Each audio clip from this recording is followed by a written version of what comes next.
Hello friends, स्वागत करता हूं आप सभी का और एक नए वीडियो में। तो दोस्तों, आज हमारा झारखंड जीके का सेट नंबर 5 होने वाला है। Special GK and special class आप लोग को इस वीडियो में आज देखने मिलेगा। तो दोस्तों, डायरेक्ट टूट पड़ते हैं सवाल पर बिना किसी देर के। देखिए दोस्तों, पहला नंबर का सवाल। पहला नंबर का सवाल दोस्तों बहुत ही इंपॉर्टेंट है आप लोग के लिए। तो सवाल में कि रांची झारखंड में कर्क रेखा की साइन बोर्ड पर क्या लिखा हुआ है। ऑप्शन में आप लोग का है कि मुस्कुराइए, आप कर्क रेखा से गुजर रहे हैं। ऑप्शन बी में है आप झारखंड में हैं। सी में आप लोग का है कि कर्क रेखा यहां से गुजरती है। एंड डी में है यह रांची का केंद्र बिंदु है। तो दोस्तों, आप लोग को मालूम है कि झारखंड में कर्क रेखा गुजरती है। कहाँ से गुजरती है दोस्तों? रांची से गुजरती है।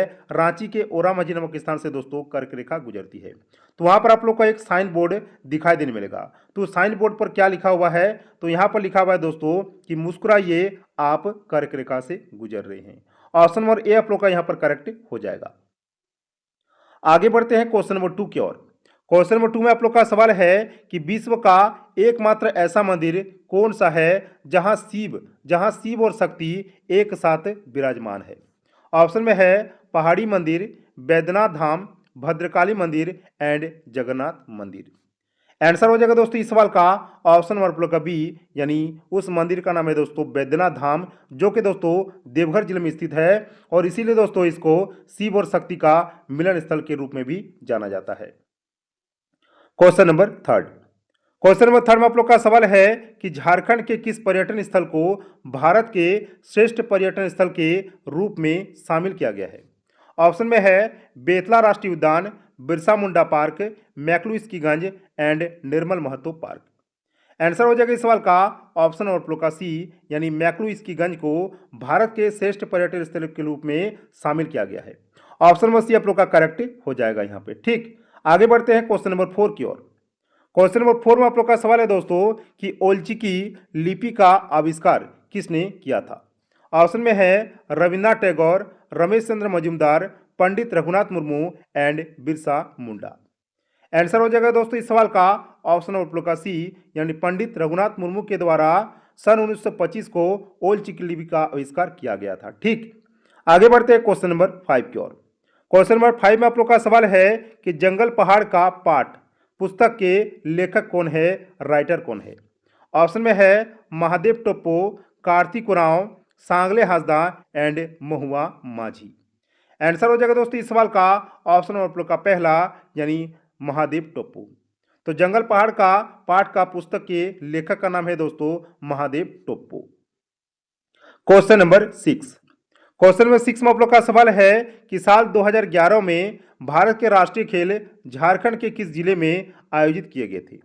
ऑप्शन में आप लोग का है रांची, जमशेदपुर, धनबाद, रांची बोकारो धनबाद, धनबाद बोकारो जमशेदपुर एंड रांची बोकारो जमशेदपुर।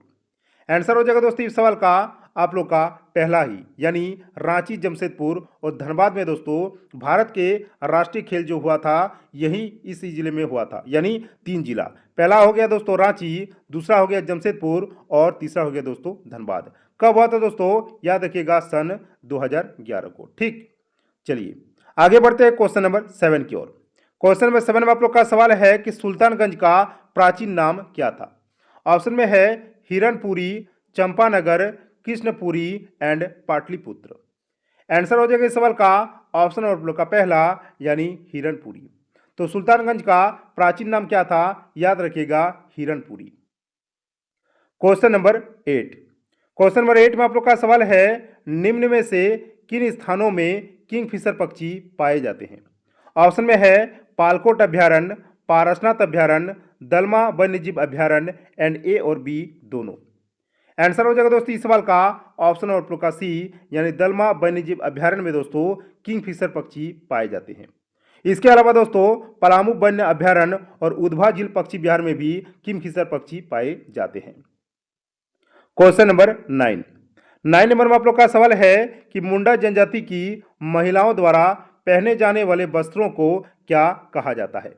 ऑप्शन में है करैया, खनरिया, पोन या फिर पारिया।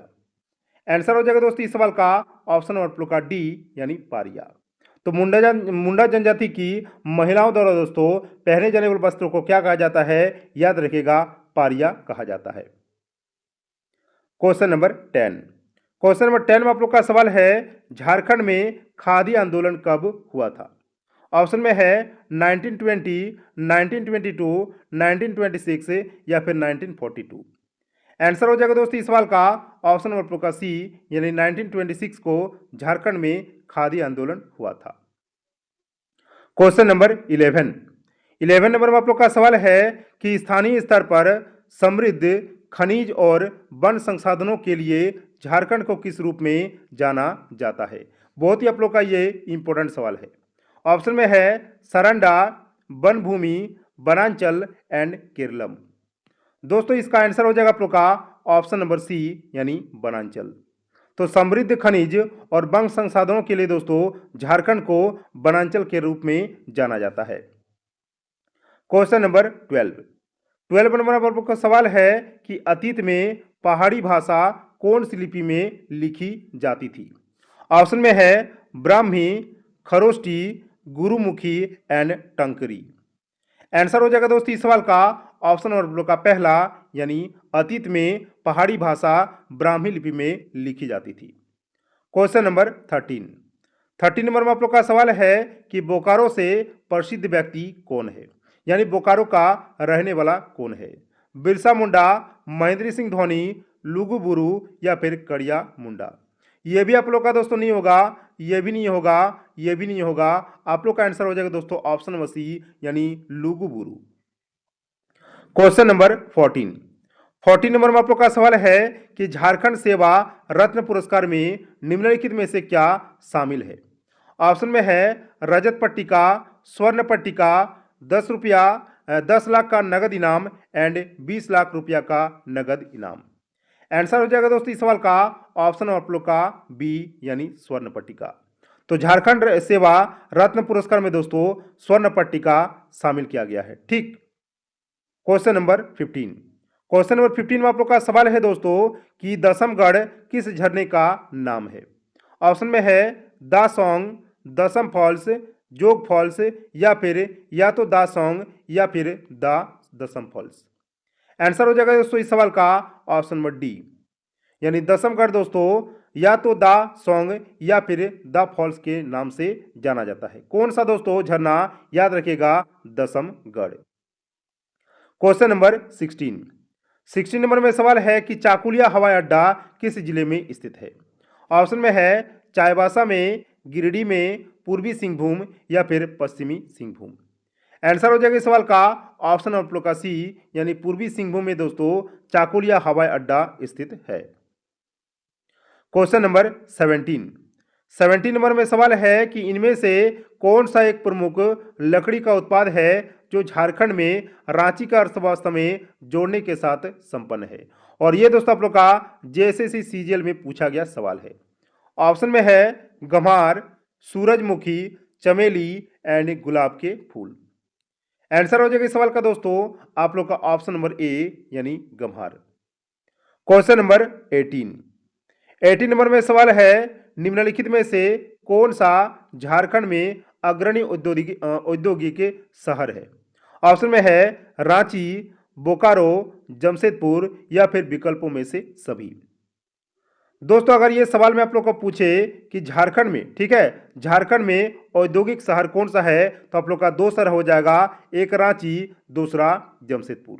लेकिन दोस्तों अगर आप लोग का झारखंड में अग्रणी औद्योगिक शहर कौन सा है, तो ये दोस्तों आप लोग का तीनों हो जाएगा, यानी रांची भी होगा, बोकारो भी होगा और जमशेदपुर भी होगा। ऑप्शन नंबर डी आप लोग का यहां पर करेक्ट हो जाएगा। क्वेश्चन नंबर 19 नंबर में सवाल है कि तेनुघाट तापीय विद्युत स्टेशन की कुल स्थापित बिजली उत्पादन क्षमता क्या है? आंसर है ऑप्शन में आप लोग का है 500 मेगावाट, 420 मेगावाट, 380 मेगावाट या फिर 400 मेगावाट। आंसर हो जाएगा दोस्तों इस सवाल का ऑप्शन नंबर बी, यानी 420 मेगावाट। क्वेश्चन नंबर 20 में आप लोग का सवाल है कि किस संगठन का नाम बदलकर आदिवासी महासभा कर दिया गया है? ऑप्शन में है बिरसा दल, सोनोत संथाल समाज, उन्नति समाज या फिर कोई भी नहीं। आंसर हो जाएगा इस सवाल का दोस्तों ऑप्शन नंबर का सी, यानी उन्नति समाज का नाम बदलकर दोस्तों आदिवासी महासभा कर दिया गया है। ठीक है, तो दोस्तों आप लोग का यहाँ पे उन्नति समाज के जगह पर छोटा नागपुर उन्नति समाज भी लिखा हुआ होगा। ठीक है, चलिए क्वेश्चन नंबर 21 में सवाल है कि डोलोमाइट का उपयोग किस उद्योग में किया जाता है। ऑप्शन में है लौह उद्योग में, रासायनिक उद्योग में, कोयला क्षेत्र में, या फिर नन ऑफ दीज। आंसर हो जाएगा दोस्तों इस सवाल का ऑप्शन आप लोग का पहला, यानी लौह उद्योग में। तो डोलोमाइट का उपयोग दोस्तों लौह उद्योग में किया जाता है। क्वेश्चन नंबर 22 में सवाल है कि पलामू के दुर्ग पर ईस्ट इंडिया कंपनी का अधिकार कब हुआ। 1774 ईस्वी, 1773 ईस्वी, 1772 ईस्वी, या फिर 1771 ईस्वी। आंसर हो जाएगा इस सवाल का ऑप्शन आप लोग का डी, यानी 1771 ईस्वी। ठीक, क्वेश्चन नंबर 23 में सवाल है कि झारखंड की कृषि में किस फसल का सर्वोपरि स्थान है। ऑप्शन में है रबी फसल, भदय फसल, जायद फसल, या फिर अगहनी फसल। आंसर हो जाएगा इस सवाल का ऑप्शन नंबर डी, यानी झारखंड में दोस्तों कृषि में अगहनी फसल का सर्वोपरि स्थान है। क्वेश्चन नंबर 24 में सवाल है कि चर्चा में रहा उलुंग फॉल्स या फिर उलुंग जलप्रपात किस जिले में स्थित है। ऑप्शन में है रांची, लोहरदगा, खूंटी एंड रामगढ़। आंसर हो जाएगा इस सवाल का ऑप्शन आप लोग का सी, यानी उलुंग जलप्रपात दोस्तों खूंटी जिले में स्थित है। क्वेश्चन नंबर 25 में सवाल है कि जनजातीय गौरव दिवस कब मनाया जाता है। 12 नवंबर, 15 नवंबर, 17 नवंबर, या फिर 19 नवंबर। आंसर हो जाएगा दोस्तों इस सवाल का ऑप्शन आप लोग का बी, यानी 15 नवंबर, जो दोस्तों बिरसा दिवस के रूप में भी इसको जाना जाता है और जनजातीय गौरव दिवस के रूप में भी इसको जाना जाता है। क्वेश्चन नंबर 26 में सवाल है कि झारखंड की पहली फीचर फिल्म आक्रांत कब बनी थी। ऑप्शन में है 1988, 1980, 1990, या फिर 1999। आंसर हो जाएगा इस सवाल का ऑप्शन आप लोग का पहला, यानी 1988 में दोस्तों झारखंड की पहली फीचर फिल्म नाम क्या था दोस्तों, आक्रांत। ठीक है, ये बनी थी। क्वेश्चन नंबर 27 में सवाल है कि मुख्यमंत्री ग्राम सेतु किस वर्ष से शुरू की गई। ऑप्शन में है 1999, 2000, 2001 एंड 2002। आंसर हो जाएगा इस सवाल का ऑप्शन आप लोग का सी, यानी सन 2001 में दोस्तों मुख्यमंत्री ग्राम सेतु योजना जो है शुरू की गई थी। क्वेश्चन नंबर 28 में सवाल है कि शुद्धि आंदोलन की शुरुआत किस स्वतंत्रता सेनानी ने की। ऑप्शन में है जतरा ताना भगत, बिरसा मुंडा, भागीरथ माझी एंड तिलका माझी। आंसर हो जाएगा इस सवाल का ऑप्शन आप लोग का पहला, यानी शुद्धि आंदोलन की शुरुआत दोस्तों जतरा ताना भगत ने की थी। क्वेश्चन नंबर 29 में सवाल है कि कीकट के नाम से कौन सी नदी प्रसिद्ध है, कौन सी नदी फेमस है। दामोदर, स्वर्णरेखा, बराकर एंड पुनपुन। आंसर हो जाएगा इस सवाल का ऑप्शन नंबर आप लोग का डी, यानी पुनपुन। तो कीकट के नाम से दोस्तों प्रसिद्ध नदी कौन सा हो जाएगा, option number D, Punpun. Last और अंतिम सवाल पर दोस्तों हम लोग आ रहे हैं क्वेश्चन नंबर 30। तो सवाल में है कि किस मगध सम्राट ने इटखोरी में बौद्ध स्थलों का निर्माण करवाया था। ऑप्शन में है भगवान बुद्ध, बृहद्रथ, महेंद्रपाल एंड जरासंध। आंसर हो जाएगा इस सवाल का ऑप्शन नंबर का सी, यानी महेंद्रपाल ने दोस्तों इटखोरी में बौद्ध स्थलों का निर्माण करवाया था और यह आप लोग का एक मगध सम्राट था। आई थिंक दोस्तों ये वीडियो आप लोग का अच्छा लगा। अगर अच्छा लगे तो वीडियो को जितना हो सके दोस्तों आप लोग शेयर कीजिए और इस तरह का वीडियो को पाने के लिए मिलते हैं नेक्स्ट वीडियो में किसी और नए टॉपिक के साथ। तब तक के लिए जय हिंद, वंदे मातरम।